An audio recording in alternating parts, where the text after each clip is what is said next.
राज्यामधल्या सर्व माध्यमांच्या शाळांमध्ये मराठी विषय हा सक्तीचा करण्यात आलाय।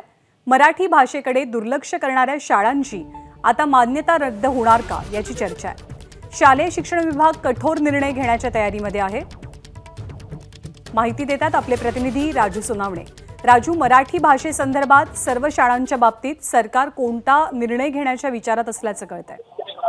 ननदा, पाहता आपण मराठी भाषा जी आहे ती सर्वच माध्यमांच्या शाळांमध्ये सक्तीची केलेली होती आणि त्याची अंमलबजावणी करायला पुन्हा एकदा शालेय शिक्षण विभागाने सुरुवात केलेली आहे। खरं तर कोरोना काळामध्ये काही प्रमाणामध्ये दिला होता, मात्र आता पूर्णपणे जे आहे ती अंमल कशा प्रकारचे आदेश जे आहे ते सर्व शाळांना दिलेले आहेत आणि जर शाळा याचं जे आहे ते पालन करणार नाही तर त्यांच्यावरती थेट कारवाई केली जाईल। शाळेची मान्यता जी आहे ती रद्द एक वेळ सुद्धा केली जाईल अशा प्रकारचे सुद्धा आदेश दिले आपल्याला पाहायला मिळतात। त्यामुळे कुठेतरी शालेय शिक्षण विभाग जे आहे मराठी भाषेसंदर्भात जे आहे ते कठोर कारवाईच्या भूमिकेत आहे। खरं तर प्रत्येक शाळेमध्ये अध्ययन आणि अध्यापन झालं पाहिजे आणि त्याची जबाबदारी आहे सर्व विभागीय संचालकांवरती दिलेली आहे। प्रत्येक शाळेमध्ये मराठी भाषा व्यवस्थित शिकवली जाते का याकडे जे आहे ते लक्ष ठेवावे आणि तशा प्रकारचा अहवाल जो आहे तो सादर करावा असे आदेश जे आहे ते शालेय शिक्षण विभागाने दिलेले आहे।